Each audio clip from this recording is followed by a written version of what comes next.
Pode ver de onde querer ver. Você já sabe disso. Diário de uma Vida Elétrica. O DUV para você.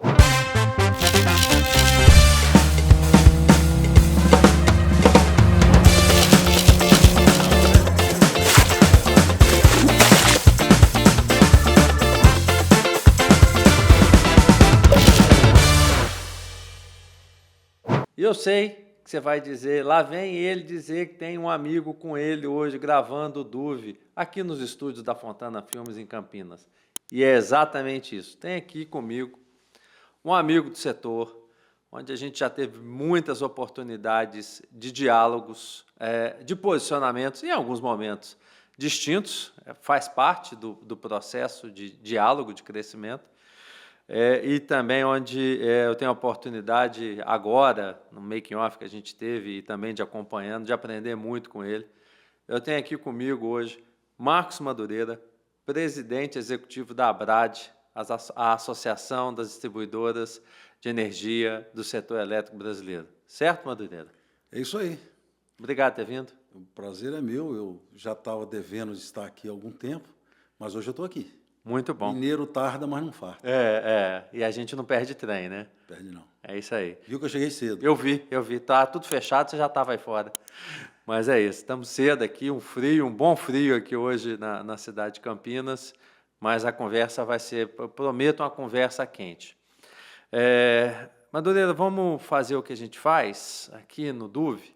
Vamos lá atrás, vamos começar na história do Marcos, que é de Montes Claros, norte de Minas, e que foi escolher fazer engenharia elétrica em Belo Horizonte.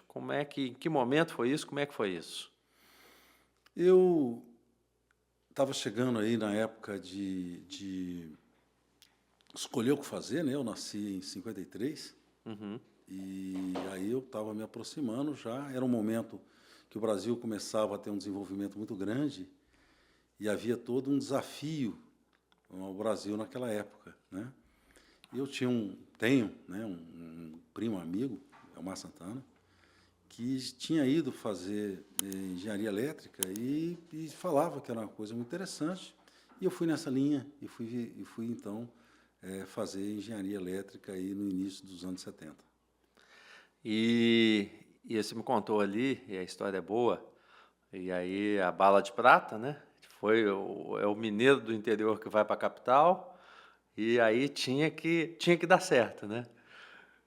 Eu tenho uma família, graças a Deus, minha mãe está fazendo agora 101 anos, e uma família muito unida. 101?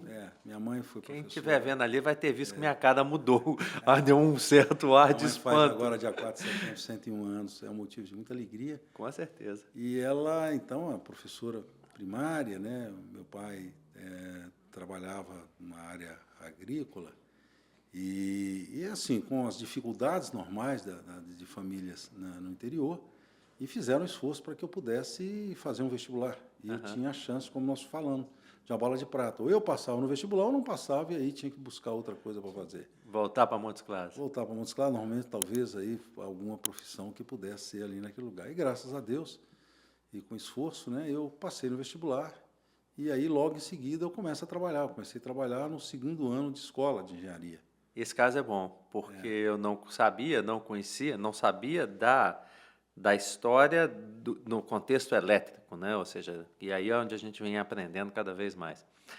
Logo no início, você foi trabalhar no DAE, DAE. O que é do DAE em Minas? DAE é um departamento de água e energia elétrica. Ele é um órgão do Estado de Minas Gerais, quer dizer, naquela época era um órgão muito importante, porque bem antes até da criação da CEMIG, ele fez a eletrificação no Estado de Minas. Normalmente, as cidades, ele construía a rede elétrica, às vezes construía ou tinha alguma usina, principalmente uma PCH, ou mesmo alguma térmica que atendia aquela região.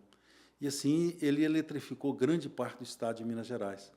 Mesmo após a criação da CEMIG, a CEMIG passou a eletrificar o Estado, aquelas áreas que não eram tão interessantes do ponto de vista de resultados econômicos, o DAE operava, eletrificava, operava e depois passava para a CEMIG, e normalmente o Estado recebia em ações da CEMIG o valor correspondente àqueles investimentos. O DE, então, teve um papel muito importante na eletrificação do Estado.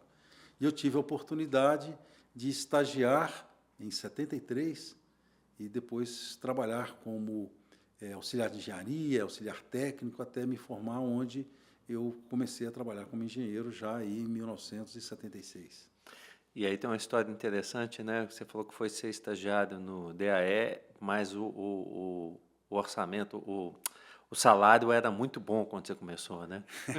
Porque era na época que o estagiário não tinha remuneração. Carteira, não tinha remuneração, a gente ganhava. Mas tinha um sanduíche. Tinha um sanduíche de mortadela ali, com queijo ali, né? Mas queijo mineiro, né? Um bom queijo. Que ajudava bem, né? Mas era um momento muito interessante. E eu reputo na minha vida profissional um papel muito importante no tempo que trabalhei no DAE. Uhum. Até hoje, para você ter uma ideia, é um órgão que foi incorporado pela CEMIG em 85, e dentro da CEMIG foi um grupo de pessoas que se desenvolveu de uma maneira muito importante, todo mundo cresceu, cada um na sua área, mas todo mundo se destacou. E até hoje a gente tem um grupo de amigos aí de WhatsApp, reunimos pelo menos 1 a 2 vezes ao ano para poder celebrar um momento muito importante, porque, de fato, era um grupo que trabalhava 100 horas, trabalhava sem saber de final de semana para eletrificar o Estado. Momentos muito bons. Quando você fala 100 horas, sem limite sem de horas. Limite de horas, né? Talvez mineiro encurta as coisas, né? Talvez demais, né? Mas trabalhavam muito, né? E não tinha nenhuma remuneração tão elevada, mas tinha um espírito de equipe, um grupo tinha muito... propósito, né, Madureira? Propósito muito bom. Então, foi aí que eu acho que a minha formação profissional parte desse misto que era estudar e trabalhar ao mesmo tempo. Uhum. Eu comentava contigo que eu tive, por exemplo, momentos em que, durante ainda fazendo o curso de engenharia elétrica, eu cheguei a viajar durante 40 dias no período escolar. Uhum. E aí chegavam os professores, entendiam e me davam para fazer uma outra prova. Uhum. Essa casa é tão interessante porque, algum tempo, mesmo depois de formado, eu sonhava que eu tinha uma prova que eu não tinha feito. Depois de formado? Você ficava sonhando, eu tenho que fazer a prova. Não, porque isso, eu já formei. Eu já fiz isso. Ou seja, mas foi um momento muito bom, de muito crescimento. E tem umas histórias que você me contou, achei super interessantes, e eu acho que vale contar para a nossa audiência. Aliás, essas histórias você está ouvindo aqui no Diário de uma Vida Elétrica, então, gente, se inscreva no nosso canal para que você possa receber essas boas e outras tantas histórias. E uma que o Madureira me contou, eu achei sensacional. Bom, primeiro você falou que, naquela época, claro, era 15 dias sem notícia do Marcos Madureira, era isso, né? Que não... às vezes até mais, né? A gente viajava e essa região, por exemplo, o DAE, ele ficou todo o norte de Minas Gerais, toda a região nordeste, o Vale de Jequitinhonha, noroeste do estado, regiões que não tinham nenhuma comunicação. E quando eu digo comunicação, não tinha um telefone. Não tinha telefone, né? Para você fazer uma ligação interurbana, você tinha que viajar 200 quilômetros para ir num posto telefônico e pedir uma ligação para poder... pedir uma ligação, né? Aí era aquelas cabines, né? O pessoal não vai muito saber o que é isso, mas tinha umas cabines telefônicas onde você entrava e ficava aguardando que pudesse fazer um interurbano para você. Então, isso, até para a operação do sistema elétrico... Aí difícil. Tem um caso interessantíssimo, 2 casos que eu achei sensacionais, você contando como é que foi eletrificar uma linha. E aí não tinha comunicação, quer dizer, esse acho que vale a pena. Porque eu diria que o setor elétrico, né, ele tem uma evolução muito na linha da comunicação. Se a gente olhar, o fio ainda é o mesmo, claro que nós temos melhoria, mas o grande avanço está na automação, trazida principalmente pela comunicação, né? Então, sem dúvida nenhuma. E era uma época que nós não tínhamos comunicação nessa região. Não tinha nenhum telefone interurbano entre as cidades. E eu tive uma ocasião, a cidade chama Araçuaí, uma cidade que hoje, inclusive, está com um desenvolvimento muito grande por causa de mineração de lítio que tem na região hoje.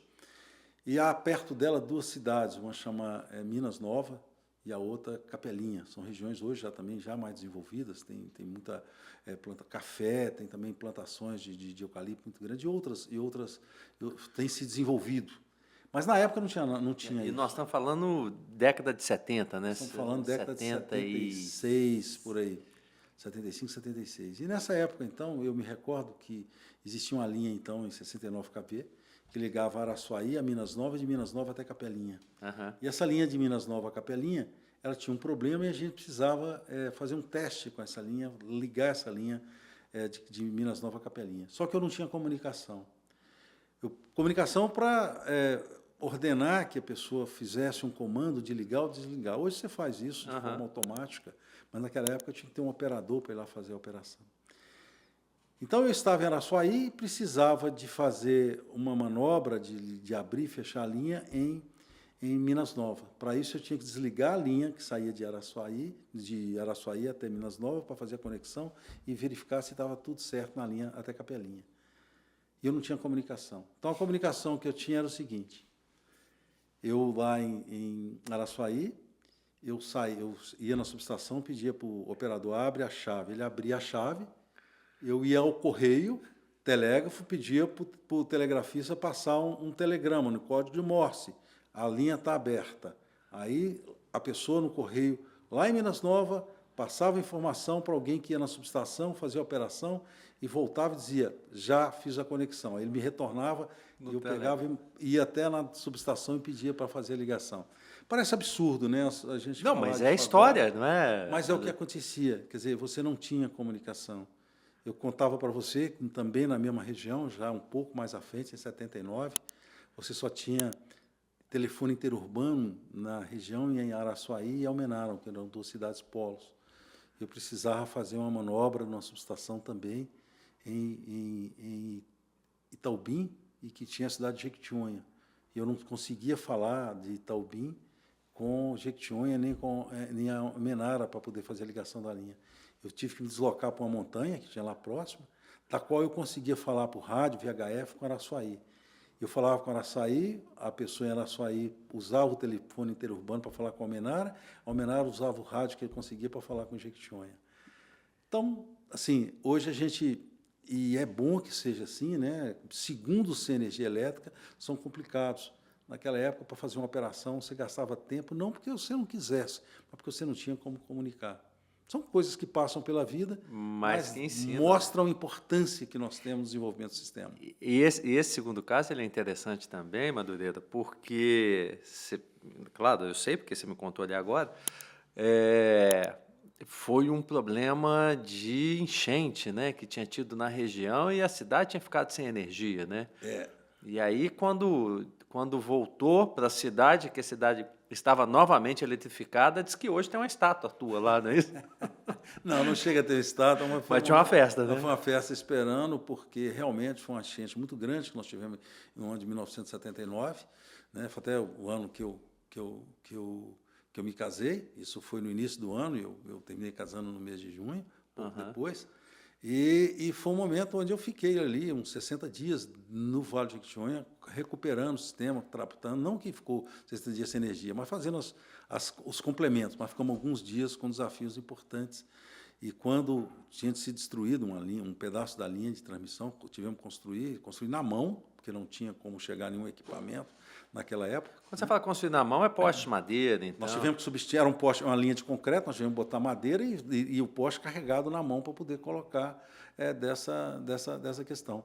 Só para contar mais um casozinho disso aí já próximo, né, tinha o rio Araçuaí, que tinha o Jequitinhonha, tinha crescido muito, estava com muita água, e nesse momento nós tínhamos uma travessia da linha, né, no rio Araçuaí, que é afluente do Jequitinhonha, e que a gente precisava, então, ter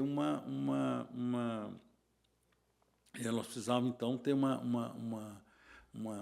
fazer uma travessia na linha, aí já sobre o rio. E demorou algum tempo, e um dia a comida ia em barcos, né? O pessoal punha naqueles barcos, que o pessoal chama de escalé, uma canoa, e eu estava com o pessoal lá, estava trabalhando comigo lá, devia ter uns 40 pessoas para poder trabalhar nessa recuperação do serviço. E o barco veio e choveu, e a comida vinha num caldeirão, e o caldeirão terminou a tampa saindo e caiu água dentro do caldeirão. Você imagina que comida que chegou, né? E o pessoal lá falou, mas e agora? Eu falei, gente, é bom que já tem água, vocês não precisam beber água. Já está hidratado. Mas quase que me jogaram dentro do rio, né? Mas fazia parte dessa experiência.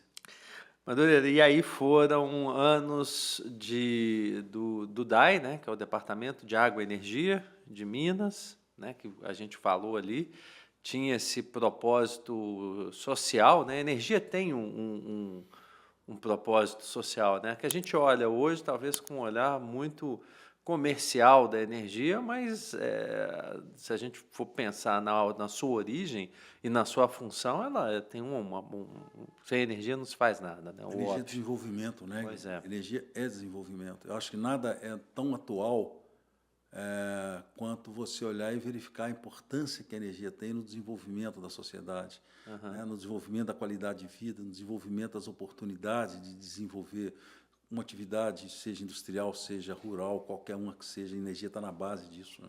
Sem dúvida. A energia elétrica, sem dúvida nenhuma, sem dúvida, é fundamental. Sem dúvida. E aí, ali no meados da década de 80, há uma transição sua já do DAI para a CEMIG. Como é que foi esse processo aí? Como é que foram os anos de CEMIG? Eu diria que é um complemento, né? Eu trabalhava também no DAE, fazendo muito de eletrificação rural, e a CEMIG lançou um programa importante. Foi um grande programa feito com o Banco Mundial, financiamento com o Banco Mundial. A CEMIG tinha um programa e a Copel tinha um outro. Da CEMIG chamava CEMIG Rural e da Copel chamava Clique Rural. E esse programa, a CEMIG, na época, eletrificou mais de 90 mil unidades de eletrificação rural no Estado, foi um avanço importante. E eu fui para a CEMIG para trabalhar na coordenação. Eu era engenheiro e fui trabalhar na coordenação do projeto. Aí começa a minha vida na CEMIG, a partir de 1984. E aí eu fui trabalhar nesse programa, de lá eu terminei indo para uma área se criou na época, há mais tempo depois, uma área de marketing. Era um negócio muito diferente de falar em marketing de empresas que eram totalmente monopólio naquela época, mas foi uma experiência interessante. Eu fui trabalhar numa assessoria de marketing da área de distribuição de energia elétrica. E aí você me contou também, voltando um pouquinho ainda no DAE e CEMIG, né? Que foi uma pergunta que eu te fiz, porque antes da CEMIG, ou ainda DAE, você deveria ter, eu imagino, e aí você me disse que sim, eram várias empresas ou pequenas empresas de geração de energia, no caso no estado de Minas, e que esse foi o papel da CEMIG, de ir fazendo como um principado aí, né, juntando todas essas empresas, certo? E aí foi onde você tem uma CEMIG como é hoje, né? Uma CEMIG que... A CEMIG fez essa consolidação, né? Consolidação, essa é a palavra. E foram criando sistemas novos, construindo as usinas, começa com Três Marias, depois todas as usinas lá no Triângulo Mineiro, que foram formando esse parque gerador, e a CEMIG foi criando essa eletrificação do Estado. Né? Foi um momento interessante, porque a CEMIG, então, tinha energia e ainda não tinha, digamos assim, o consumo. Foi quando, inclusive, foi criado o INDE, que é o Instituto de Desenvolvimento Industrial, que tinha o papel exatamente de atrair indústrias para o estado de Minas. Foi um papel muito importante para o desenvolvimento de Minas Gerais. Entra naquela questão do desenvolvimento da energia, trazendo... Se eu tenho energia, eu consigo trazer desenvolvimento. É isso aí. E dentro da CEMIG, Madureira, tem uns casos que eu acho que são relevantes, né? Foram muitos anos de CEMIG, e aí você trouxe um aí agora, né? Criação, olhar para uma empresa que a gente imagina, e à época faz todo sentido, uma empresa pública, a gente pode dizer, né? Ainda que do Estado de Minas, uma empresa pública, começar a discutir questões relativas à comercialização, a marketing, a vender as suas soluções. E aí, nesse caminho, você tem uma experiência que eu acho que é interessante, né? Eu, particularmente, não sabia, né? O Madureira foi morar na América Central, levando soluções da CEMIG para Honduras, não foi isso? Num processo de planejamento de estratégia da CEMIG, aí, já no final dos anos 80, a CEMIG, então, nos anos 90, a CEMIG, então, entendeu que havia uma oportunidade de internalização para criar a prestação de serviços de consultoria, de usar o seu corpo de profissionais, um corpo muito bom, muito bem formado, para também levar o conhecimento e ter mais um negócio. E eu participei da coordenação desse processo à época, Uhum. e o primeiro projeto foi em Honduras. Então, eu fiz toda, junto com a equipe, né, eu coordenei junto com o pessoal, a preparação de proposta, de como seria uma proposta de trabalho, e terminei ficando no projeto. Eu fui coordenador pela CEMIG do projeto, então fiquei em Honduras entre 83 e 84, cerca de um ano e meio, um pouco mais de um ano e meio, morando em Honduras, numa prestação de serviço para a CEMIG levar esse serviço para aquela cidade. Foi uma experiência muito interessante, né? Eu fui com a minha família, foi uma oportunidade de conhecer um país diferente, viver em um país diferente, né? Com todas as dificuldades que existiam no país, mas eu acho que foi muito interessante essa oportunidade que a próprios colaboradores da CEMIG tiveram de colocar a cara para fora.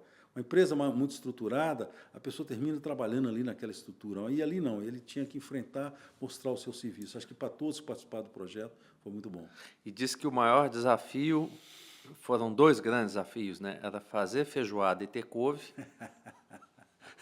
e fazer pão de queijo e ter polvilho, né? Rapaz, além das coisas, a gente integrou muito com a sociedade, né? Na época, eu estava comentando contigo, que, por exemplo, a gente resolveu fazer feijoada e descobrimos que Não tinha couve. não tinha couve. Então, eu sei levamos disso. semente de couve e plantamos semente. Você morou no Panamá e Não sabe tem, que tinha não essa tem, os dificuldade. caras, A outra era o polvilho, porque o pessoal, quando fizemos pão de queijo, o pessoal não entendia o que era aquilo, coisa gostosa.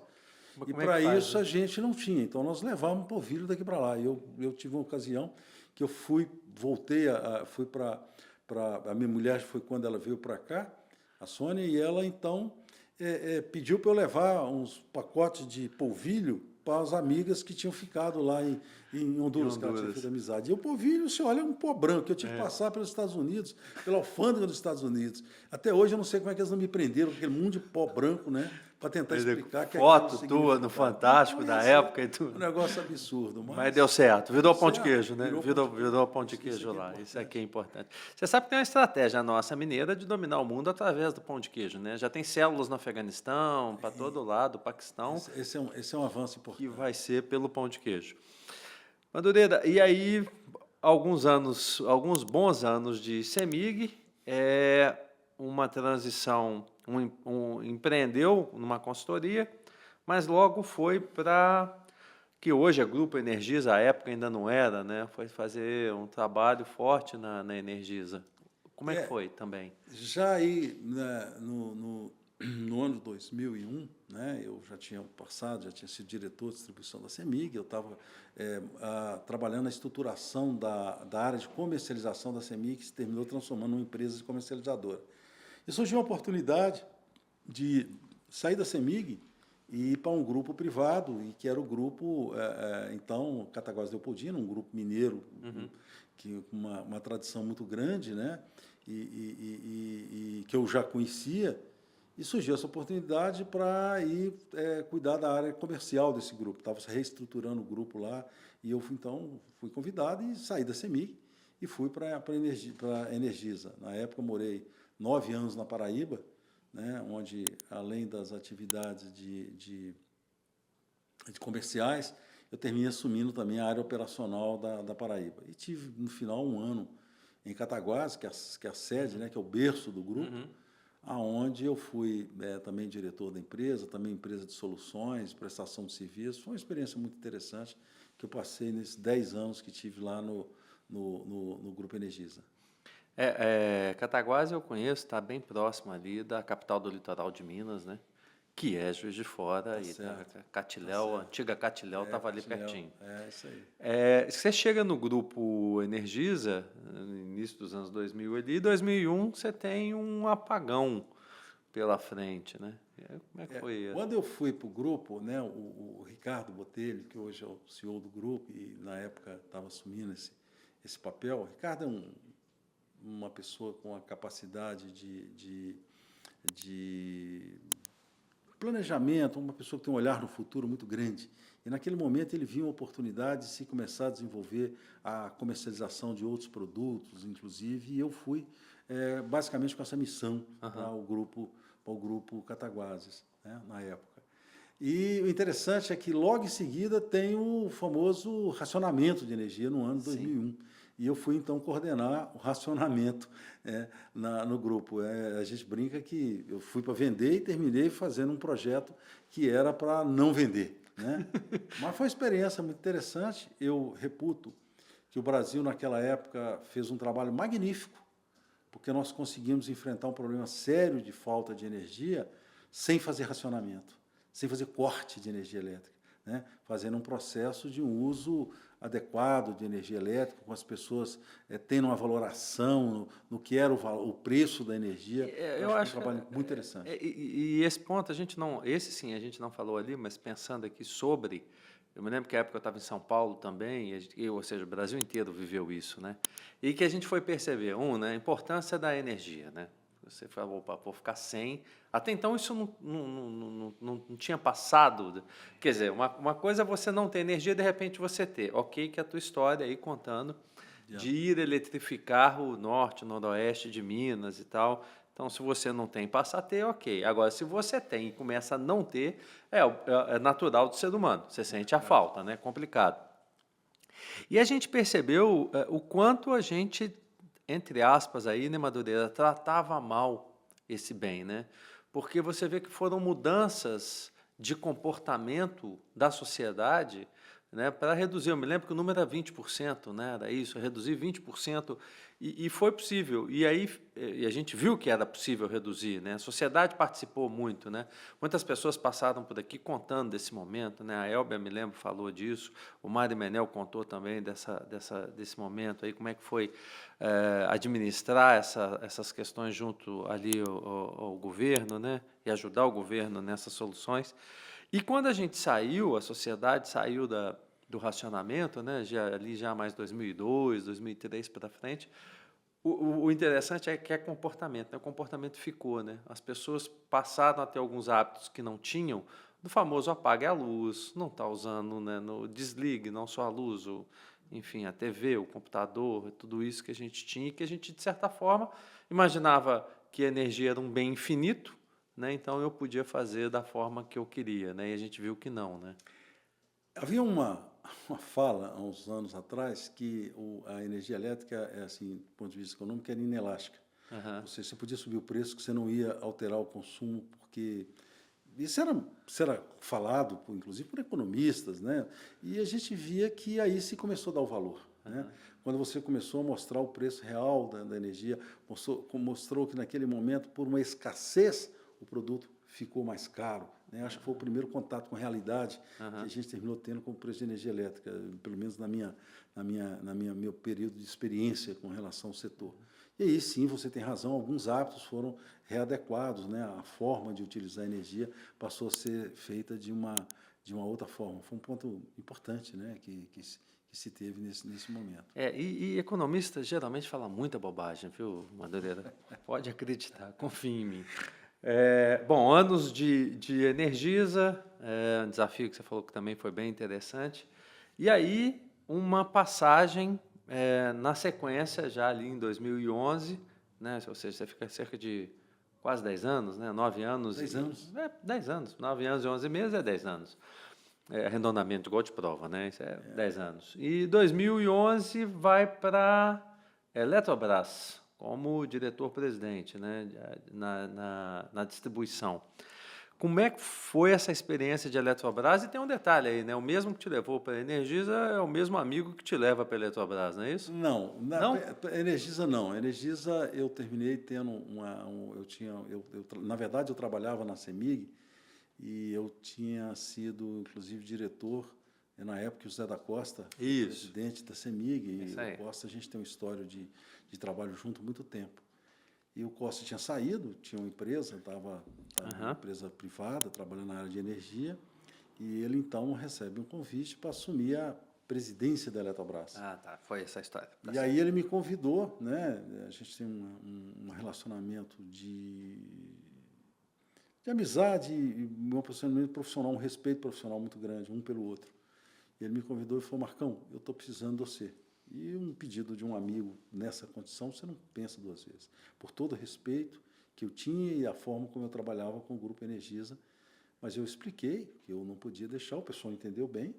Eu saio do Grupo Energisa em 2011 e vou, então, para a Eletrobras para assumir a função de diretor de distribuição, que, na verdade, ele era o presidente das empresas federalizadas, né, da Eletrobras, de distribuição, que era Alagoas, Piauí, Amazonas, Rondônia, Acre e Roraima.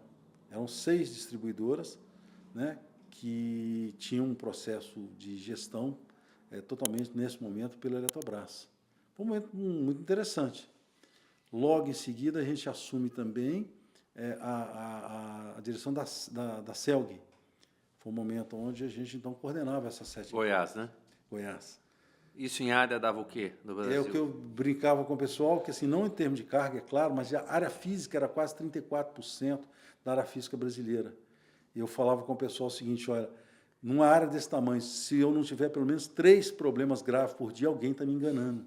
Porque era impossível. Tá me escondendo alguma coisa. Era um momento muito difícil, porque eram empresas que vinham de um passado muito complicado de gestão, né? E foram empresas estaduais e que tiveram, deixaram, algumas delas, o sistema elétrico numa situação muito difícil.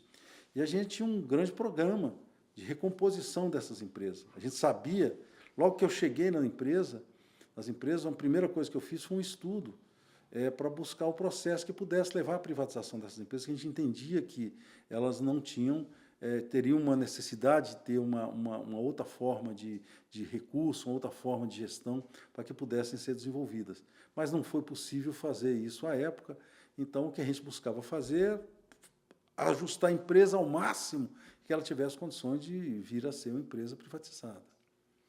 E, bom, imagino os desafios que não aconteceram nesse período, né? Porque é o que você está falando, 34% território nacional.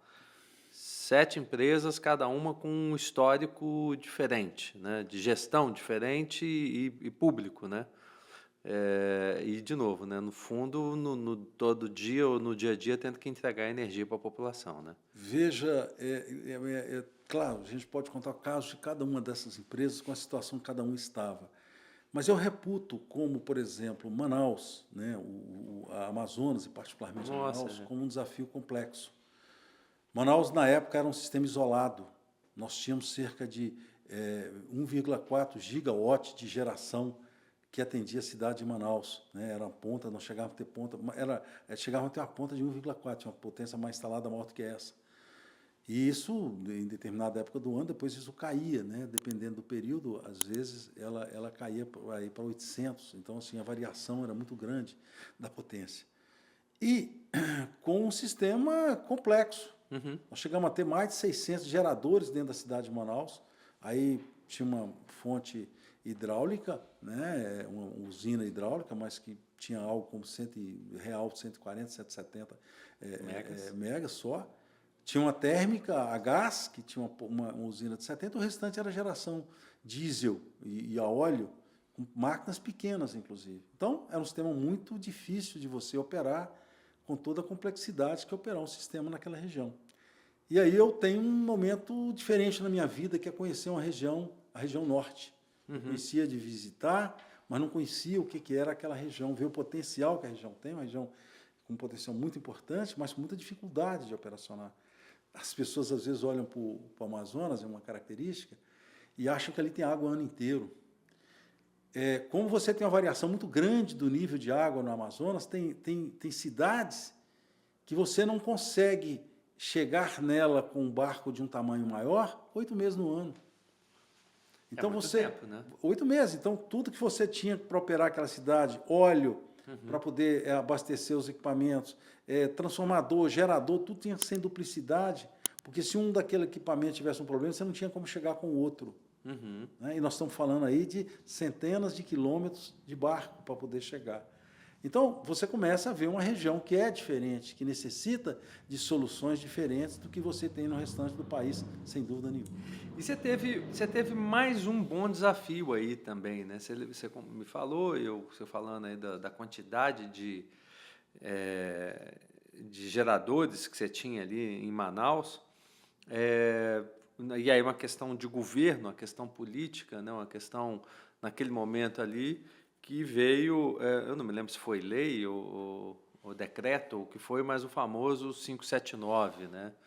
Que faz com que a energia se reduza a 20%, né? Ali no governo da presidente Dilma, né? E você na Eletrobras, né? E aí, como é que foi o impacto disso? Gerir isso, Madureira? Eu acho que foi um dos momentos interessantes de desafio na vida.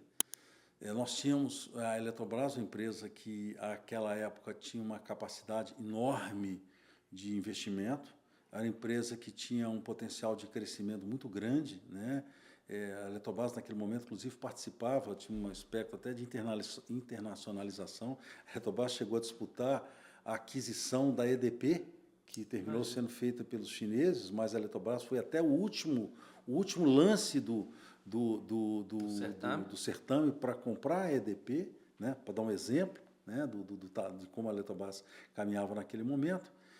E nós tivemos, então, no caso meu específico da distribuidora, a gente tinha um programa muito grande sendo feito com recursos, não direto da Eletrobras, mas do Fundo RGR, que permitia que você pudesse estar eletrificando essas regiões, fazendo o sistema elétrico que era necessário para o crescimento dessas regiões. E aí nós tivemos, na época, o PL,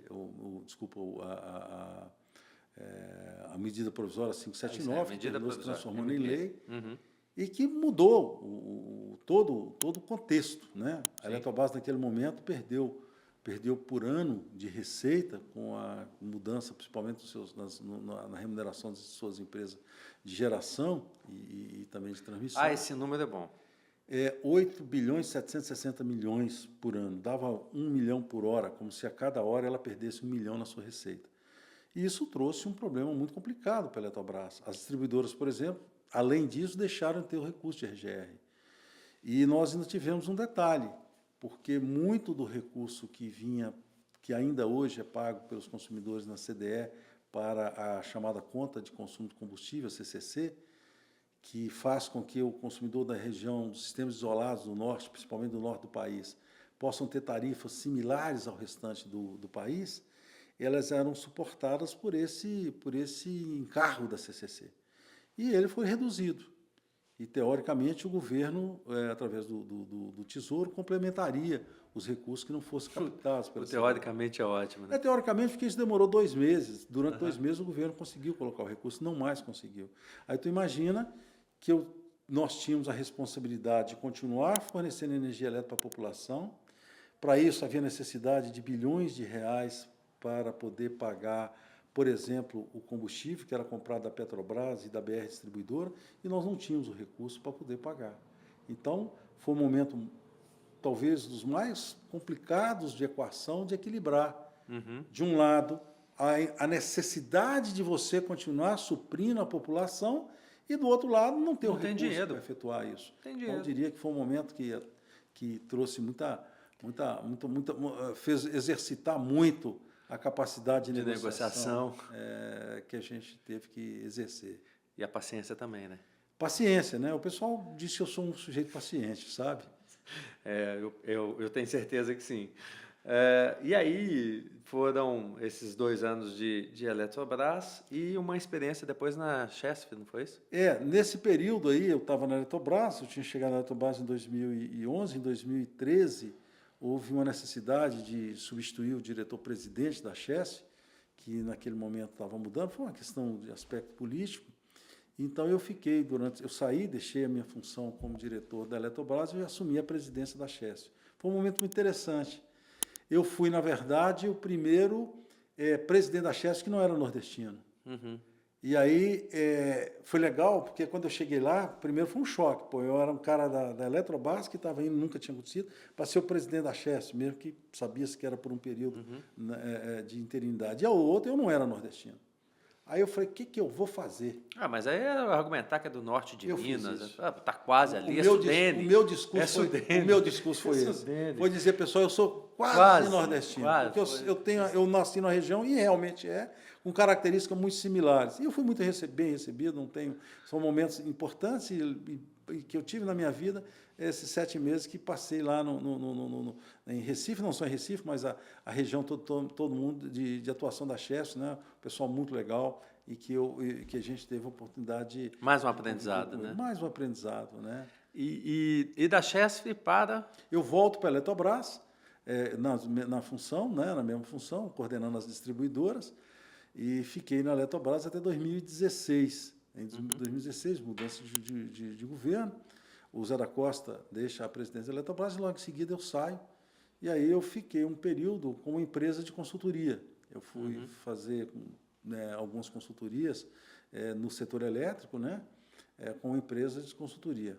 Até que em 2019, a Abrad estava fazendo um processo de mudança na sua governança, o Nelson Leite, que tinha sido colega meu tanto na CEMIG também, né, e ele estava deixando a presidência depois de 2 anos, dois períodos de gestão, 8 anos, e estava se procurando. E teve um processo aí feito através de um headhunter, e eu fui, então, participando do processo, e vou para a Abrad em maio, de novo, maio é um mês interessante. Maio de 19. As minhas mudanças profissionais na vida toda, Aqui. como eu estava com você, sempre são no mês de maio. Quem quiser depois, só conferir no LinkedIn do Marcos Madureira, é maio. É maio. Se é para fazer, então, te convidar para alguma coisa, começa ali em fevereiro, março. A minha mulher brincava algumas vezes, quando começa a chegar perto do mês de maio, eu fico preocupada com você, que você vai ter alguma alteração. Algum convite. Mas eu vou para a Abrad, né? Acho que, para mim, foi vamos dizer assim, uma consolidação natural, processo, depois de uma experiência grande no setor de distribuição, principalmente, né? Particularmente, a minha experiência fora do setor de distribuição, esse meu período de Chesf, né? De geração e transmissão, e algumas outras passagens rápidas, mas para uma consolidação. E aí o trabalho que a gente tem feito aí na Abrad desde 2019. Isso aí, só para quem está nos assistindo, claro, esse público nosso é um público que tem um olhar no setor elétrico, reforçando, o Marcos Madureira, ele é presidente executivo da Associação Brasileira das Distribuidoras de Energia Elétrica, a Abrad, que completa 50 anos no ano que vem, não é isso, Marcos? Isso, estamos fazendo 50 anos no ano que vem. É uma marca importante, é uma das associações mais antigas no setor elétrico, né? E é uma alegria muito grande. A associação hoje aí tem cerca de 99,8% do mercado de distribuição, são 39 distribuidoras, mas do ponto de vista de mercado, corresponde a algo quase que 99,86% do mercado. E é uma associação que tem feito um trabalho importante de discussão de temas relevantes aí para o setor. Apesar de ser de distribuição, e a distribuição é aquilo, né? Ela está conectada dos dois lados. De um lado está o consumidor, do outro lado está os geradores, transmissores, e hoje, com a presença forte, por exemplo, de recurso energético distribuído, principalmente da geração distribuída, que faz com que ela tenha saído de ser um elemento de conexão para ser um elemento de integração. O papel da distribuidora hoje é muito mais rede, é muito mais network, né? É muito mais conexão do que qualquer outra coisa. E aí eu fiz aqui uma consideração logo no início da nossa conversa, e aí reforçando, né? Sempre vou reforçar uma fala tua de minutos atrás, né? Acho que esse perfil teu de diálogo, de conciliação, de ouvir o outro lado, de ponderar, de concordar, de discordar, é parte do processo de quem está ocupando a cadeira de presidente. Eu estive presidente da BGD, a Associação Brasileira de Geração Distribuída, e em alguns momentos nós tivemos oportunidade exatamente isso, de dialogar e de concordar e de discordar, faz parte do processo, né? Algumas percepções natural desse crescimento, né, dessa pulverização das opções de que a gente tem tido no nosso setor elétrico. Então, claro, né, a Abrad com a visão, trazendo as perspectivas da Abrad, naquele momento você ali representando, e eu me lembro representando a BGD, e eu acho que foi um crescimento, foi muito bom os diálogos que a gente teve a oportunidade de ter. E aí, para complementar, Madureira, ironicamente, nesse contexto, né? Ironicamente, nesse contexto, o Zé da Costa, um grande amigo, hoje presidente do conselho da BGD. É bom que dá para vocês discutirem numa boa pontos de vista, às vezes, distintos sobre essa temática. Voltando aqui um pouquinho no nosso debate, e aí eu queria chamar um amigo, que aí é com ele algumas coisas, que você já tocou aí no ponto, a gente está falando de Abrad, acho que tem algumas questões que ele quer te perguntar. Então, eu vou chamar aqui agora o nosso quadro, vocês conhecem bem, curtam o nosso canal. Botando pilha, eu quero chamar aqui Zóia, vem cá.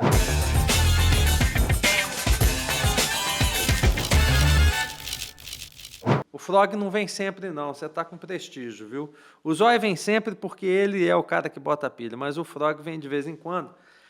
Mas eu acho que faz sentido o Frog vir hoje, porque o Frog ele é amigo do Jabuti. E eu tenho certeza que a gente vai tocar em alguns aspectos aí que a gente vai passar por esse tema. A pergunta que o Zóia quer te fazer, eu já ouvi ele perguntar para alguns outros personagens que passaram por aqui, é um setor elétrico diferente. A gente falou disso ali na famosa making off. Você contou muito da sua história no setor. Aliás, parabéns, né? É meio século de setor elétrico, então dá para contar a história e ter responsabilidade quem está nos ouvindo, dizer, não, ele sabe do que está falando, não há dúvida. Mas era diferente, né? Havia uma lógica, era unidirecional, né? Você tinha ali a geração, grande geração, transmissão, distribuição e está tudo certo, né? Enfim.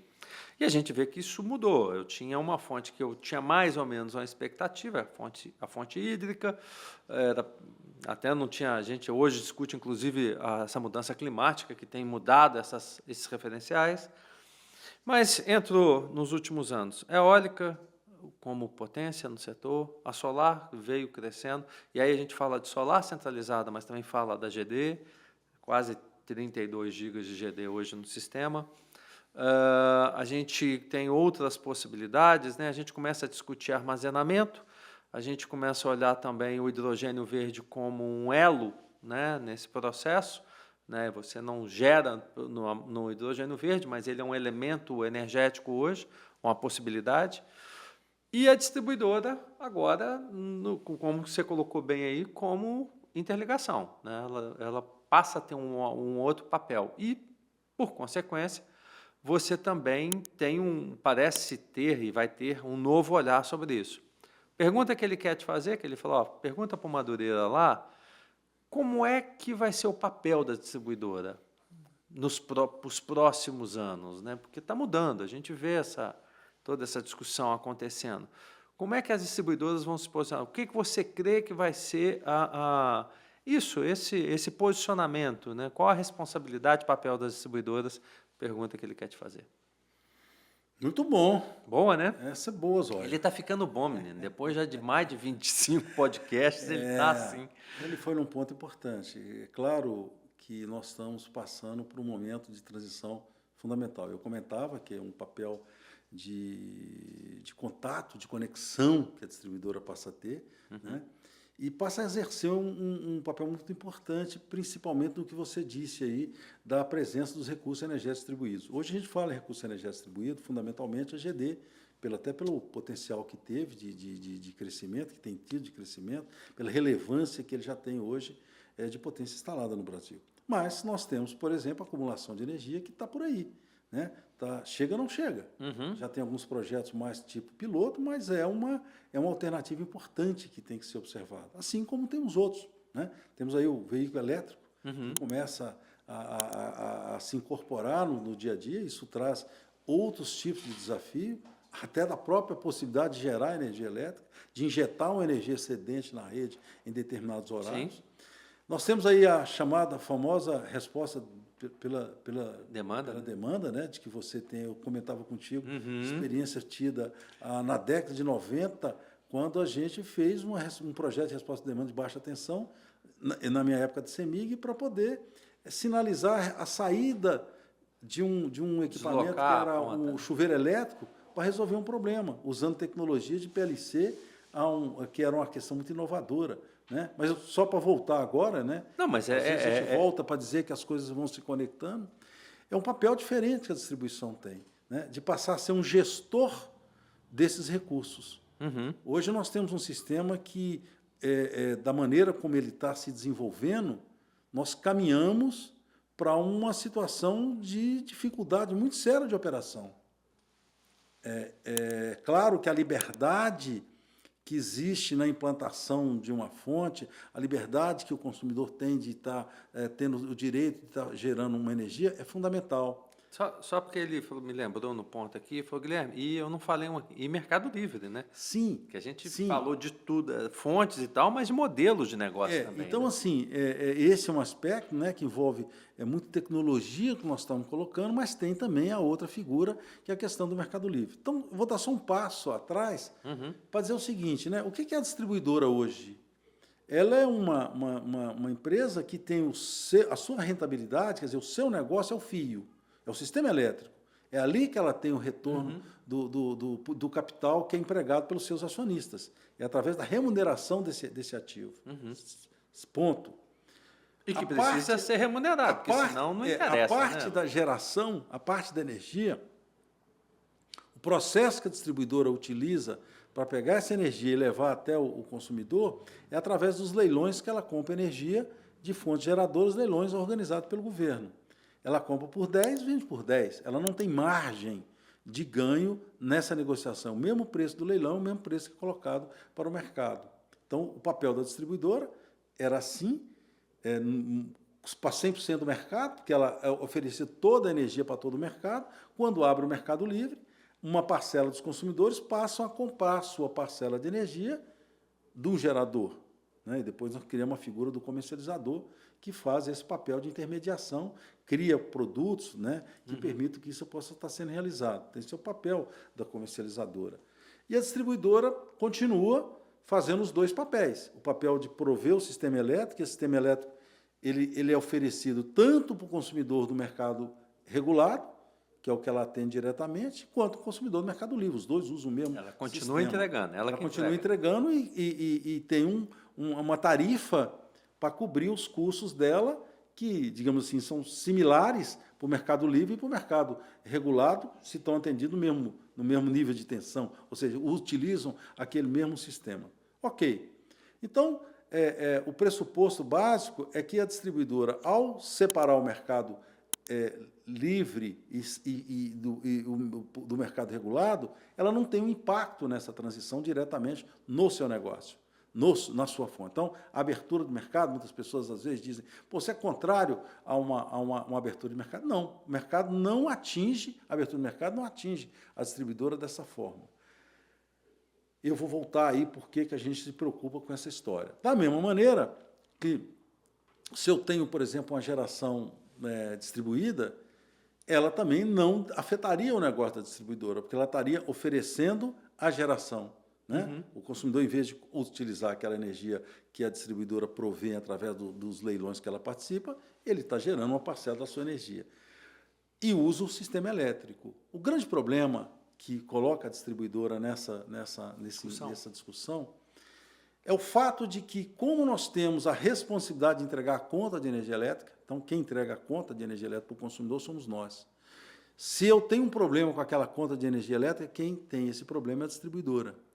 E o que a gente ocorre? Toda vez que você deixa de ter de alguém pagar por um pedaço da sua responsabilidade com o sistema elétrico, eu faço uma comparação, e aí o Zóia vai me permitir fazer, claro, que é do ônibus. Já que ele perguntou. Ele perguntou que é do ônibus.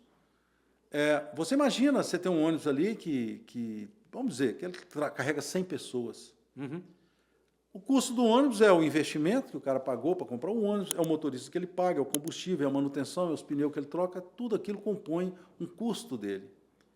E ele tem que pegar aquele custo e mais o que é a remuneração do seu capital, né, para ele poder fazer aquele investimento, e ele divide, então, por 100 cadeiras. O preço que cada um paga é proporcional à cadeira que ele está ocupando. Se alguém usa 2 cadeiras, paga 2 cadeiras. Correto? E esse é o mesmo raciocínio para o setor elétrico. Nós temos um setor elétrico que todos os consumidores, não importa onde eles estejam, e todos os geradores, não importa se é um gerador centralizado, se é um gerador distribuído, ele utiliza o sistema elétrico. Ele usa o sistema elétrico para que o seu sistema funcione, para que ele possa exportar a sua energia, para que ele possa até ter capacidade de estar gerando. Então, ele usa o sistema elétrico. Se alguém não paga pelo uso que ele está tendo daquela cadeira, está na poltrona, ou paga meia poltrona, o custo vai para os demais consumidores. Se alguém usa o ônibus e alguém diz, olha, você não vai pagar mais, você vai andar no ônibus de graça, ou então você só vai pagar meia, aquela meia os demais vão pagar. É assim o sistema elétrico. Então, toda vez que alguém deixa de pagar pelo uso daquele sistema, outro vai pagar mais por ele. Isso encarece a tarifa. Quando a tarifa encarece, ela traz um problema para a distribuidora, porque aumenta a inadimplência, aumenta o roubo de energia. Vou dar só um dado para você ter, Guilherme, que é importante. No ano de 2022 para 2023, o furto de energia no Brasil cresceu 20%. 20% o furto de energia elétrica cresceu no Brasil. Tem aspectos que podem estar relacionados à falta de segurança, sem dúvida nenhuma, mas a sinalização do preço de energia faz com que isso possa ocorrer. Então, é pesado para a população. Nós terminamos de fazer uma pesquisa agora, por exemplo, que 30% da população, o peso da conta de energia elétrica é superior a 10% da renda familiar. Então, isso é um problema sério. Então, essa é uma preocupação nossa com o preço da energia. Por isso que a Brade se coloca em muitas discussões contrárias a subsídios, porque a gente entende que toda vez que alguém, por mais razão que ele tenha, porque a minha fonte, por exemplo, traz isso ou traz aquilo... Repete esse dado, que esse dado acho que ele é importante, dessa pesquisa. 30% dos domicílios brasileiros, ou seja, nós estamos falando de 92 milhões de UCs, de unidades consumidoras. Então, umas 30 milhões. Nós estamos dizendo que aproximadamente 30 milhões de unidades consumidoras, elas têm, o custo da energia elétrica corresponde a mais de 10% da renda familiar. E aí a gente está dizendo o seguinte, multiplica isso por 4, que é mais ou menos o que tem, a gente está dizendo que impacta aí em 120 milhões de pessoas. Vamos dizer que, assim, 90 milhões de brasileiros têm uma fatura de energia que representa mais de 10% da sua renda. Renda familiar. É alto, né? É muito alto, né? Então, a preocupação que a gente tem é essa, né, de estar caminhando para ter uma tarifa de energia elétrica impagável. Então, a gente tem feito um trabalho muito grande discutindo essas questões relacionadas ao preço. Então, muitas vezes, aparece a Brade envolvida em discussões, principalmente junto ao Congresso Nacional, de projetos que impactam a conta de energia elétrica do consumidor brasileiro. Nós não somos contra nenhuma tecnologia, falo com muita tranquilidade. Eu acho a geração distribuída, por exemplo, um avanço importante que nós tivemos de geração. Trouxe uma possibilidade muito grande num país como o Brasil, que tem um potencial elevadíssimo de geração solar, por exemplo. A única dificuldade que eu entendo é o seguinte, isso não pode servir para aumentar o custo para a população, isso não pode impactar os demais brasileiros. E a abertura do mercado da mesma forma, né? Infelizmente, os subsídios que são dados para alguém que migra do mercado regulado para o mercado livre, ela termina onerando os demais consumidores brasileiros. Então, esse é o nosso ponto.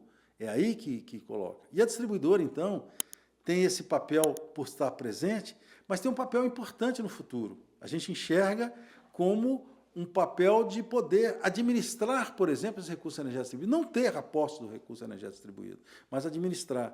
Nós precisamos fazer com que esses recursos sejam mais eficazes para o sistema elétrico brasileiro. Hoje, o Operador Nacional do Sistema tem muita dificuldade de operar o sistema em determinados momentos, porque ele tem uma sobra, um excesso de geração, e termina tendo que cortar algumas cargas de geração naquele momento. A palavra bonita para isso aí, né? Curtailment. Entender o que é isso? É isso. É a necessidade, a necessidade de alguém estar gerando energia naquele momento e ele ter que ser desligado porque o sistema não precisa daquela energia. E, às vezes, as pessoas... E esse é o problema do setor elétrico, né? Eu gosto muito de exemplos assim, que ficam mais fáceis da gente compreender. Aquela famosa balança que tinha nas vendas de Minas Gerais de 2 pratos, né? Que você tem que equilibrar um com o outro. E esse é um papel típico do Operador Nacional do Sistema, fazer um equilíbrio entre a geração e a carga. Então, quando a geração está menor, ele precisa botar mais geração, ele tem que cortar a carga. Quando a carga está menor, ele precisa cortar a geração para poder equilibrar. E como ele não tem controle sobre diversas fontes, ele termina desligando algumas unidades que entram nesse processo que você falou aí. E aí, eu acho que é um dos papéis fundamentais que a distribuição vai ter, a distribuidora, de poder criar a condição de gerir esse recurso de forma mais eficiente. E aí eu entendo, por exemplo, a evolução de um outro componente de recurso energético distribuído, que é a acumulação. No momento que nós tivermos a possibilidade de gerar uma energia em um determinado momento que é desnecessária para o sistema, acumular essa energia, injetar essa energia no momento onde o sistema mais precisa, aí nós vamos estar fazendo o devido tratamento que eu acho que vai ter que existir entre, por exemplo, as fontes interruptíveis, ou aquelas fontes que geram energia com determinadas condições, acumular para poder injetar no momento mais adequado e com valor adequado. Então, acho que aí a gente caminha para um equilíbrio. Precisa de uma sinalização também de preço, né? Precisa de mudar o processo, inclusive, de tarifação. Nós temos que ter um sinal de tarifa para o gerador e para o usuário, o consumidor, que seja importante para ele e que termine beneficiando todo mundo. Uhum. Se eu tenho alguém que, por exemplo, lembra o exemplo que eu te dei de dar um sinal para alguém que ele não podia ter o chuveiro elétrico naquele momento? Estou indo um exemplo mais simples. Mas a gente já tem isso avançado, com processos mais avançados, para, por exemplo, fazer um contrato com o consumidor, de tal maneira que, se em determinado momento houver uma necessidade, pode até desligar uma carga dele. Da mesma maneira, eu tenho que ter um processo que, se eu tiver algum momento onde a geração está mais alta, eu não posso ter aquela geração naquele momento para não prejudicar o sistema como um todo. Então, eu entendo que esse papel da distribuidora, saindo do papel dela atual e ir para o que se chama de ESOL, né, que é onde ele vai gerenciar os recursos, ele vai ser o responsável por oferecer esses recursos, não tendo o recurso, mas gerenciando a oferta para o sistema, vai ser fundamental. Acho que esse talvez seja um dos grandes desafios que o segmento de distribuição está passando e vai passar daqui para frente, nessa mudança de papel dele no sistema elétrico. E eu fico muito feliz de poder estar participando nesse momento disso, porque é uma mudança importante, e toda mudança ela é dolorida, né? Toda mudança traz ansiedade. Traz discussão. Mas ela termina nos carregando para o futuro. Ela termina fazendo com que a gente possa evoluir. Quando você falava, aí talvez não perguntas dele, mas minhas passavam na cabeça aqui, né? Você falou dessa questão aí da própria GD, que é um campo que eu transitei bastante, mas também do Mercado Livre e tudo. Aí uma pergunta, só complementando, acho que você já colocou bastante dessa visão, e eu concordo com a tua visão, cada vez mais de serviço da distribuidora, né? Serviço de gestão energética, muito provavelmente. Mas voltando um pouquinho, Madureira, então, como é que resolve essas questões hoje? Quer dizer, isso que você trouxe aí, né? A gente já viu em alguns momentos, mas não avança, a discussão de separar fio de geração, né? O que é energia do que é transporte. Acho que talvez esse seria um ponto, né? Como é que a gente consegue sair desse imbróglio? Porque parece que vai ficando insustentável. E aí eu vou pegar o rapaz que veio, né, o Frog, amigo do Jabuti. Você tocou num outro ponto aí que a gente vê que está acontecendo com alguma frequência. Outros que passaram aqui também falaram muito sobre isso, né? Nasce uma ideia de projeto de lei no Congresso ou no Senado, né? Na Câmara ou no Senado. Em alguns momentos a ideia é boa, mas ele vai entrando algumas ideias não tão boas, um tanto quanto heterodoxas, né? E semana passada mesmo você participou. Então, a primeira pergunta, como é que a gente resolve essas questões que você acabou de tocar?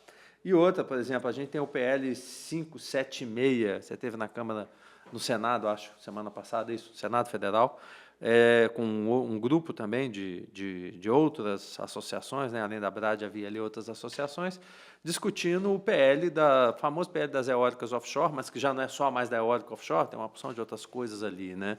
E aí, no jargão nosso do mercado, né? Do nosso setor, famosos jabutis que vão entrando. Como é que você resolve isso também? E essas ações, aonde que elas podem levar o nosso setor elétrico? Se a gente continuar caminhando ou julgando esse jogo. Então, primeira pergunta, finalizando dele, como é que resolve essas questões? E a outra, como é que a gente sai dessas questões jabutescas? Pois hoje a ANEEL criou um... Tudo pergunta dos dois, tá? Zói e Frog, eu só transmito. A gente separa da seguinte forma. Hoje nós já temos um volume, como colocamos, absurdo de custos na conta de energia elétrica. A ANEEL, eu diria que é subvalorizado, porque tem alguns elementos que não são percebidos ali, que diz que no ano passado foram pouco mais de 40 bilhões de subsídios colocados na conta de energia elétrica, que representam mais de 13% de impacto na conta, em média, do consumidor brasileiro. Significa dizer que alguém tem 20%, alguém tem mais do que isso, na conta trazida por esses encargos. Subsídios que são postos ali dentro. Quando a gente olha para isso e vê que tem um projeto como esse PL chamado de offshore, mas, na verdade, o PL, quando ele surgiu no Senado... 2021, 576. Ele tinha o objetivo de regulamentar, de criar as regras para se implantar as usinas offshore no Brasil. Precisa de regramento para dizer como é que é a ocupação dessa região, etc. Região, né, do mar. Uhum. E ele vai à Câmara e ganha algumas emendas, que nós também chamamos de jabuti, e que, se forem aprovadas como estão previstas, elas aumentam esses 40 em mais 25 por ano. Então, eu sairia de algo... Esse ano vai dar mais que 40 já, mas aumentaria para mais 25 bilhões por ano na conta dos brasileiros. E aí não é só para o mercado regulado, mercado livre também participando, que pode dar um aumento de mais 11% na conta de energia elétrica. Então, quando você olha para isso, você diz assim, bom, por que isso está lá? Aí a história do famoso jabuti, né? Eu acho que todo mundo sabe por que se chama jabuti, ou não?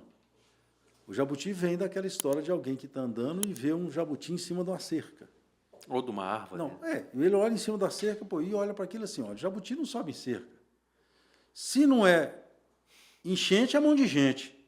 Né? Ou foi um enchente que levou o jabuti e botou ele lá em cima daquele pau e ele ficou ali, ou então alguém que colocou ali em cima. Daí vem o termo jabuti toda vez que você tem algo que alguém foi e colocou. E a expressão é essa. Eu não tenho... eu respeito e discuto com todas as entidades que defendem que tem que ter um tratamento diferenciado. Mas ele não pode significar um custo demais. Uhum. Né? Então, tem setores, por exemplo, como o setor, para pegar um exemplo de carvão, que eu acho que tem todo, nós tivemos a participação, inclusive, do prefeito lá de Santa Catarina, do Rio Grande do Sul, teve lá também a presença de representantes do setor, que mostram lá a importância, que mostra a importância do carvão para aquela região. Perfeito, eu não tenho nada contrário a isso. Não estou discutindo nem questões de impacto ambiental, acho que as fontes são importantes. Todas as fontes de energia elétrica, nós necessitamos delas na dosagem correta. Agora, o que não se pode é dizer assim, para que eu possa ter isso, alguém vai ter que pagar mais na sua conta de energia elétrica, porque não se mede o efeito que isso traz para o brasileiro. Quando eu disse que a conta está pesando para o brasileiro dessa natureza, eu estou falando só do aspecto direto. Porque toda vez que você tem um aumento na conta de energia elétrica, sobe o pão, sobe a cesta básica, sobe o combustível, sobe tudo. Sobe tudo. Tá na base. Porque tudo isso, a energia elétrica tem um papel muito grande. São participações aí de 30% na composição de um produto desse. Eu estou subindo, então o consumidor, esse que nós estamos nos referindo a ele é penalizado duas vezes. Ele é penalizado pelo aumento direto na sua fatura de energia elétrica da sua casa, por exemplo, mas ele é penalizado nos produtos que ele compra. A indústria é penalizada até na sua capacidade competitiva a nível mundial. A gente fala, aumentou o custo Brasil. E aí pode vir aquilo que é uma preocupação muito grande, de chegar a um ponto que a conta de energia elétrica fica tão complicada que aparecem ideias similares ao que nós tivemos desse exemplo que foi dado. Vamos cortar o custo de energia elétrica e traz todo um problema. Então, nós temos que parar, nesse momento, para crescer, parar de cavar o buraco. Né? O Barroso, da PSF, fala muito disso, a expressão, acabar de furar o buraco já chegou num ponto, não dá para cavar mais. Então, não aprovem esses projetos que estão postos aí dentro. Ou, se for aprovado, tem que ter uma receita para poder colocar. Né? Então, assim, nós todos temos uma gestão de orçamento doméstico, por exemplo. Uhum. Eu sei aquilo que eu posso ter. Uhum. Não adianta eu dizer, não, eu vou gastar mais alguma coisa. Eu não tenho como pagar. O brasileiro está chegando a esse ponto de não ter como pagar. E quando eu falo brasileiro, eu falo do residencial, mas eu falo também da indústria, que vai ficando menos competitiva. E daí eu vou voltar àquele exemplo que eu falei antes do crescimento do roubo de energia no Brasil. né, nos 20% de crescimento de 22 para 23. Parcela disso é porque a conta está ficando cara para um pagamento. E um paradoxo, né, Madureira? Porque, do outro lado, a gente com geração aumentando, fazendo corte, inclusive, porque... Então, assim, é um negócio que é difícil, às vezes, até a gente explicar, né? Você tem muita geração, uma competitividade em geração barata, não sei se seria o termo, mas, enfim, conseguindo gerar energia e, do lado de cá, na entrega final, que você vai imaginar, poxa, se tem, desafia as leis da economia, do mercado, né? Você fala assim, se eu tenho excesso, logo eu tenho preço baixo, se eu tenho falta, eu tenho preço alto. Nós temos excesso e preço alto, é um negócio que... Aí eu vou dar um outro exemplo que eu às vezes falo de coisas que eu acho que são simples. Me lembra do meu ônibus, as pessoas que estão ali no ônibus têm que pagar pelo custo do ônibus. Imagina que todo mundo está no ônibus come a mesma comida. E é assim. A energia elétrica que é provida pelo sistema elétrico interligado nacional, e as distribuidoras chegam até as unidades consumidoras, é a mesma. Eu consumo a mesma energia, do tipo de energia que você consome, que a indústria consome, que um rural consome, todo mundo consome a mesma. Ali dentro tem todas as fontes. Né? É igual um prato de comida, que eu tenho arroz, feijão, carne, alface, tomate, etc. O que é o problema?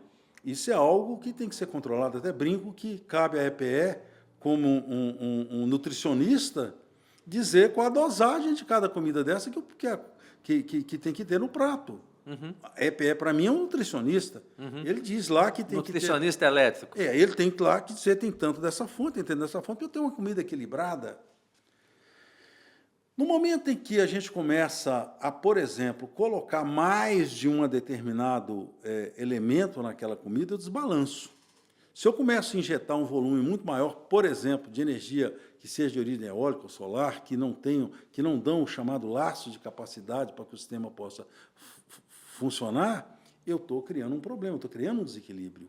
Né? Eu estou criando um desequilíbrio. Da mesma maneira que muitas vezes eu digo assim, não, eu quero que bota mais dessa fonte que é mais cara. Eu estou aumentando o preço da comida. E se alguém coloca um preço mais alto e não paga nem por essa comida mais cara, fica mais complicado ainda. Essa é uma das discussões que, voltando ao que eu comentei sobre a abertura de mercado. Se a gente olha para a comida que todo mundo come, tem alguém que está pagando mais pelos os ingredientes que são mais caros. Quando eu olho para o mercado regulado, ele tem lá as térmicas, tem lá as nucleares, tem lá Itaipu, que são importantes e necessários do sistema, mas só quem está pagando são uma parcela dos que estão ali dentro naquela comida. O que nós pregamos é que tem que criar uma forma para que todo mundo seja responsável, claro, dentro da quantidade que você consome, dentro do tipo que você consome, mas que pague pelo mesmo quilo, o preço por quilo dessa comida. Se todo mundo estiver pagando pelo mesmo preço, está ok. O Mercado Livre, no meu entendimento, ele cria oportunidades interessantes de poder estar oferecendo um contrato diferente, um contrato mais curto prazo, olhando oportunidades que apareçam. Agora, o que não pode, no meu entendimento, é ter um crescimento oriundo de uma disfunção, que é o fato de que alguém, por exemplo, que está no mercado regulado hoje, está pagando por toda a comida, por esse que é caro, e alguém sai, por exemplo, para comprar um alface, para comprar um tomate, e entra com alface um tomate, que é necessário, mas que tem um preço menor e não paga pelo outro. E a gente sabe que assim isso é um dos fatores que faz essa diferença de preço. O outro são os incentivos. Né? Quando alguém diz assim, olha, você vai para poder, te dou incentivo para você sair do mercado que está pagando por todas essas fontes, e agora se você vai comprar lá um alface, vai pagar só o alface, ou você comprar uma eólica, ou uma solar, que são mais baratas, e além disso, eu indico que você ainda digo que você vai pagar menos no ônibus, e é isso que acontece quando você dá um desconto na tarifa de uso do sistema elétrico para quem migra do sistema, você traz um desequilíbrio. E esse desequilíbrio termina onerando quem? O consumidor, principalmente que ele está no mercado regulado, mas também está prejudicando e começando a prejudicar quem está no mercado livre. Então, Guilherme, Zóia, eu sou só... Presta atenção. Na hora que nós tivermos o devido valoração dos chamados atributos de fonte, por exemplo, porque cada fonte tem um atributo. Né? Algumas têm um atributo por dar mais segurança para o sistema, a outra tem atributo por ser renovável, cada uma tem seu atributo. Na hora que você valorar isso de forma adequada, a responsabilidade que cada um tem, você começa a criar um certo equilíbrio. Você é valorizado para aquilo que você tem. O outro ponto, se tem alguém que necessita ainda de um incentivo, de um subsídio, ele não pode ser dado pelos consumidores, não podem pagar por isso, né? Nós estamos, por exemplo, uma das preocupações que tem, hidrogênio, maravilhoso, estamos aí falando de hidrogênio verde. Tem que ser algo que não afete a conta do consumidor brasileiro. Porque se em algum momento, para que ele possa ser viável, a conta do consumidor brasileiro fica viável para você resolver um problema de alguém que não está nem aqui no país, mas é importante, o Brasil tem que ganhar com isso. O Brasil, o consumidor brasileiro tem que ganhar com o processo que ele está resolvendo um problema dessa natureza. Ele não pode ser um carregador para resolver um problema que está sendo posto lá dentro. Então, esse é um problema que nós temos encarado dessa forma. É a maneira que eu penso. Eu acho que é necessário, as tecnologias que estão aí são importantes, nós temos que trabalhar para que elas estejam presentes, mas elas não podem significar um aumento de custo. Pelo contrário, as tecnologias têm que ser utilizadas em função do consumidor brasileiro. Tecnologias, elas não são fim em si própria, elas são um meio para que a gente possa obter uma melhoria na qualidade de vida, na capacidade de produção do país. Tudo isso que é importante, que a gente tem que verificar. Então, assim, eu acho que eu fiquei mais sério nesse final, mas foi bom, foi poder bom. dizer o seguinte, Foi bom. são essas coisas que a gente discute, e eu acho que a gente tem que estar apto para poder discutir, porque nós estamos num limite complicado, um limite em que a gente pode tornar inviável um sistema elétrico, a operação do sistema elétrico, e podemos tornar inviável também o pagamento de uma conta de energia elétrica. Daqui uns dias, eu falo isso em alguns eventos, e vou me permitir falar aqui, a gente pode ser que a gente esteja sentado para discutir um outro subsídio para poder diminuir a conta de energia para o consumidor pagar. Opa, para lá, vamos resolver esse problema agora. Vamos valorar, de fato, os benefícios, os atributos que cada um tem, sem dúvida nenhuma, mas vamos nos responsabilizar por aquilo que é necessário. Nosso ônibus precisa continuar rodando, nosso ônibus precisa continuar entregando em 99,80%, 98% das unidades hoje consumidoras, ele precisa continuar rodando para fazer É um feito para um país desse tamanho, né? Ele precisa ter uma comida que, cada dia mais, você tem ingredientes mais baratos, mas a comida está ficando mais cara. Para alguns, outros estão ficando com a comida muito barata, né? Não pode ser dessa maneira. Então, nesses dois raciocínios aí do ônibus e do nutricionista elétrico. Nutricionista, eu acho que a gente vira, porque eu vejo, inclusive, no nutricionista, o papel do ONS. O ONS, para mim, já é o papel do cozinheiro. É o cara que está botando aquela quantidade e tentando entregar uma comida o mais adequada possível. Tem hora que ele tem que jogar comida fora. Tem hora que ele tem que jogar comida fora, porque tem excesso de comida ali que está perturbando aquilo que está fazendo. Está sobrando comida, ele tem que jogar ela fora. Sobrando energia, ele tem que jogar ela fora. Que absurdo, num país como esse, a gente poder fazer isso. Claro que nós temos oportunidades de aumentar o nosso consumo. A eletrificação da economia, Guilherme, acho que é um desafio bom para poder ser colocado, sem subsídios. Nós vamos criar a condição de abrir, por exemplo, se fala muito hoje aqui, toda vez que vai falar em crescimento de geração, se fala muito nos data centers que poderiam ser... Isso tem que virar verdade. Sim, sair do Primeiro plano tem que virar da verdade. Sim, Primeiro sim. eu tenho que ver qual é a carga e qual é o valor que isso vai poder pagar de conta. Não dá para pensar assim, para eu atrair esse tipo de investimento, eu vou oferecer uma tarifa menor e vou aumentar a conta dos brasileiros. Não estou dizendo que isso vai acontecer, mas me preocupa toda vez que a gente fala esse racional que tem sido empregado no setor elétrico para tudo. Toda vez que aparece alguém, ele mostra lá, mas eu tenho um diferencial aí, eu preciso de alguma coisa. Não é assim, né? Nós precisamos tratar o país, esse assunto, com mais seriedade. Essa é a maneira com que eu enxergo. Bom, vocês viram aí, por isso que esse quadro se chama Botando Pilha, que é o papel que esse rapaz faz. Eu estou aqui somente de tradutor. Excelente debate, Madureira. Muito bom mesmo. E daria mais, acho que uns 2, 3 podcasts. Passou tanta pergunta aqui na minha cabeça, mas como a gente tenta ficar dentro de um tempo, eu vou chegando na reta final com esses dois aqui comigo. Pergunta que eu tenho feito, aí é eu que faço mesmo, no final dessas conversas que a gente tem tido aqui no Diário de uma Vida Elétrica, no DUV. Momento mais elétrico da vida do Marcos Madureira. Eu brinco, eu faço algumas considerações. Muitas vezes as pessoas viram para você e falam assim, tudo tranquilo? Eu digo assim, a última vez que eu tive tranquilo é quando eu estava na barriga de minha mãe. E olha lá, né? Porque ali eu estava tranquilo, estava bem tá de cuidado. boa, Na hora que botou para fora, tranquilo. Pronto. Tudo bem, bem eu estou. Né? Mas tranquilidade a gente não tem e, às vezes, não se pode ter tranquilidade, porque a falta Perigosa, de tranquilidade faz com que a gente avance. Né? Eu acho que vivi aí, estou inteirando aí 52 anos de trabalho no setor elétrico, e são várias experiências que a gente passou por isso, né? Umas do ponto de vista elétrico mesmo, né? Naqueles desafios que você teve ali no papel de engenheiro eletricista, coisa que a gente vai deixando ao longo do tempo, vai ficando mais na área de gestão. Questões relacionadas a aspectos mais econômicos, de equilíbrio entre receita e despesa. Talvez um dos maiores desafios que eu tinha tido disso tenha sido o meu papel, como eu comentei, na minha tempo de Eletrobras, onde eu faltava a receita, mas tinha a obrigação de ter uma despesa, então equilibrar esses dois pratos foi muito grande. Eu entendo que agora eu tenho um desafio muito grande também, né, que estamos tendo todos nós, de tentar, junto com os demais atores, criar um modelo que possa, recriar um modelo que possa trazer um equilíbrio para isso.